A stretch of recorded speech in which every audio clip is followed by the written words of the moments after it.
আজ রবিবার 26শে পৌষ 2026 সালের 11ই জানুয়ারি। বৃশ্চিক রাশি, বৃশ্চিক লগ্ন, স্করপিয়ান সাইন জাতক জাতিকাদের আজকের দিনটি কিন্তু মধ্যম প্রকৃতির অতিবাহিত হবে।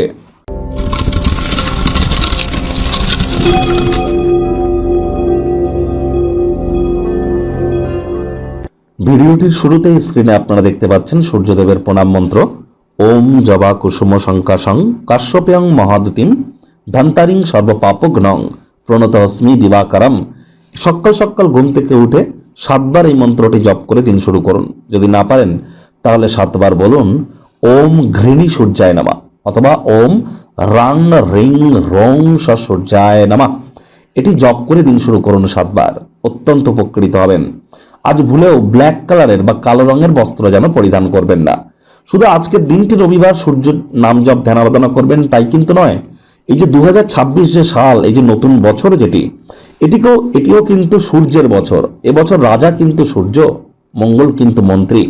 তাহলে এবছর আপনাদের সূর্যের নাম জপ ধ্যান আরাধনা প্রতিদিন করা উচিত এবং সূর্য ওঠার আগে ঘুম থেকে ওঠা উচিত। সূর্যের আলো গায়ে লাগানো উচিত, ভোরের সূর্যের আলো। সূর্য মানেই তো পিতা, তাহলে পিতার সাথে যত সুসম্পর্ক বজায় রাখবেন, পিতার সেবা যদি করেন, তাহলে কিন্তু বছরটি আপনার ক্ষেত্রে দুর্দান্ত অতিবাহিত হবে।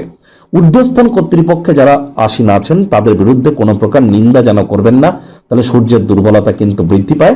2026 সাল আপনাদের ক্ষেত্রে ঠিক কেমন অতিবাহিত হবে, 30-40 মিনিটের বিস্তারিত আলোচনা, প্ল্যানেটারি ট্রানজিটের চার্ট ধরে, গ্রহগত গোচরের ছক ধরে ধরে আমরা কিন্তু আলোচনা করেছি। সময় সুযোগ বুঝে একবার দেখে বা শুনে নিতে ভুলবেন না। স্ক্রিনে আমাদের চ্যানেলে যান, আপনারা অবশ্যই ইয়ারলি রাশিফল 2026 নামে যে প্লেলিস্ট আছে সেখানে পেয়ে যাবেন। ভাগ্য মিটার আজ আপনাদের বলছে 7.5 আউট অফ 10। ভাগ্য আপনাদের অনুকূলেই থাকবে। প্রেম, দাম্পত্য এই দুই ব্যাপারে কিন্তু আপনাদেরকে একটু সাবধানতা অবলম্বন করে চলতে হবে। আজ এমন কোনো কর্মে নিযুক্ত থাকুন যা আপনাকে মেন্টাল রিলিফ দেবে। প্রয়োজনে অবসরকালীন সময়ে মন্দির, মসজিদ, গুরুদ্বারা ভ্রমণ করুন। আধ্যাত্মিক কর্তাকর্ত্রীদের সংস্পর্শে যান, তাহলে দেখবেন উপকৃত হবেন। বাসস্থান সংক্রান্ত কোনো বিনিয়োগ বা রিয়েল এস্টেট বা জমি বাড়ি কেনাবেচার বিজনেস যারা করেন তাদের জন্য দিনটি কিন্তু অত্যন্ত আর্থিক মুনাফার দিন নয়। বাকিদের জন্য ঠিকঠাকই আছে, আয় ইনকাম বাড়বে। নতুন উদ্যোগ পরিকল্পনার পাশাপাশি নতুন নির্মাণ কার্যের শুরুয়াত আজ করা যেতেই পারে। চাকরিজীবী যারা আছেন তাদের অফিসের পরিবেশ এক প্রকার বেশ, রবিবার হলেও অনেককে কিন্তু অফিসে যেতে হয়। বস কলিগদের সাথে ভাব ভালোবাসা বাড়বে, কর্মে গতি অনুভব করবেন। রাজনীতিবিদ যারা আছেন জনসংযোগ বৃদ্ধি করতে পারলে সমাজে আপনাদেরও পপুলারিটি ইনক্রিজ করবে। শিক্ষার্থী বিদ্যার্থীদের পড়াশোনায় মনোযোগ আরও বৃদ্ধি করতে হবে। উচ্চশিক্ষার জন্য যারা বিদেশ যাত্রার কথা ভাবছিলেন, ভাগ্যদেবী আজ আপনাদের পক্ষে নেই। সন্তান সন্ততি থেকে থাকলে তাদের দিকে সজাগ দৃষ্টি আপনারা বজায় রাখুন। হাউস ওয়াইফ যারা আছেন দিনের শুরুটা তাড়াতাড়ি করুন। প্রেমিক প্রেমিকা, স্বামী স্ত্রী উভয়ের ক্ষেত্রেই বলবো, না ভাব ভালোবাসা, রোম্যান্স, না তর্ক বিতর্ক অশান্তি, কোনোটাতেই বাড়াবাড়ি যেন করবেন না।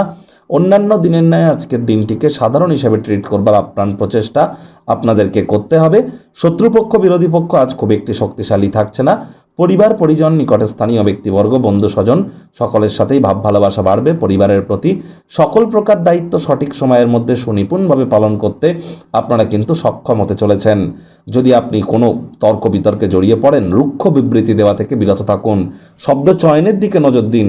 যদি শব্দ চয়ন ঠিকঠাক না হয় তাহলে ব্যক্তিগত সম্মানের কিন্তু হানি হতে পারে, মাথায় রাখবেন।